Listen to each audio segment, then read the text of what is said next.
qua em níu tay, em cố giữ chân anh lại đây, mà anh vẫn buông cánh tay để cho em tổn thương như vậy.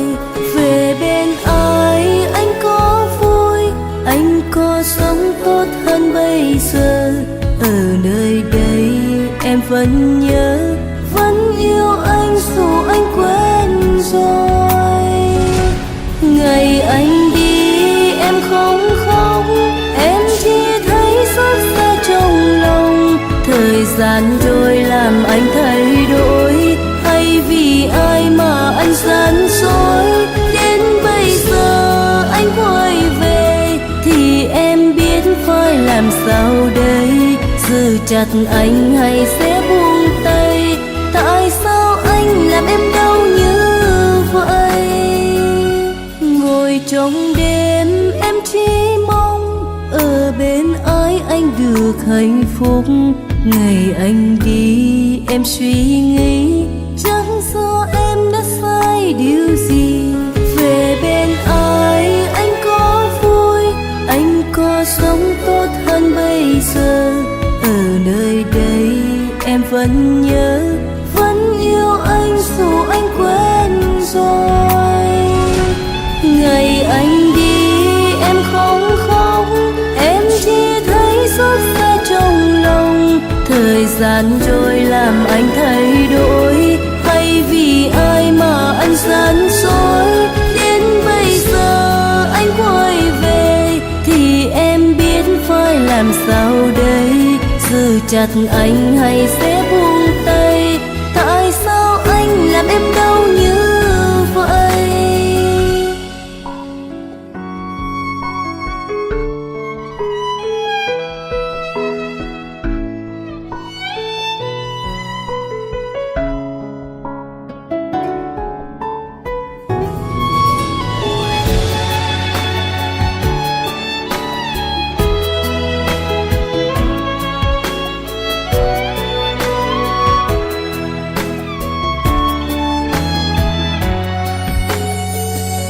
Ngày hôm qua em níu tay, em cố giữ chân anh lại đây, mà anh vẫn buông cánh tay để cho em tổn thương như vậy.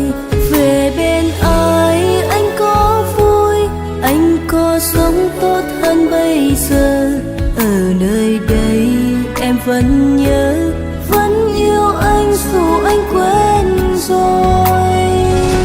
Ngày anh đi em không khóc, em chỉ thấy xót xa trong lòng. Thời gian trôi làm anh thay đổi, hay vì ai mà anh gian dối. Đến bây giờ anh quay về thì em biết phải làm sao đây. Giữ chặt anh hay sẽ buông tay, tại sao anh làm em đau như vậy. Anh xin lỗi, một lời thứ tha để anh quay về. Vì anh còn yêu em mãi, hãy bên anh người ơi. Đến bây giờ anh quay về thì em biết phải làm sao đây. Giữ chặt anh hay sẽ buông tay, tại sao anh làm em đau như vậy. Giữ chặt anh hay sẽ buông tay, tại sao anh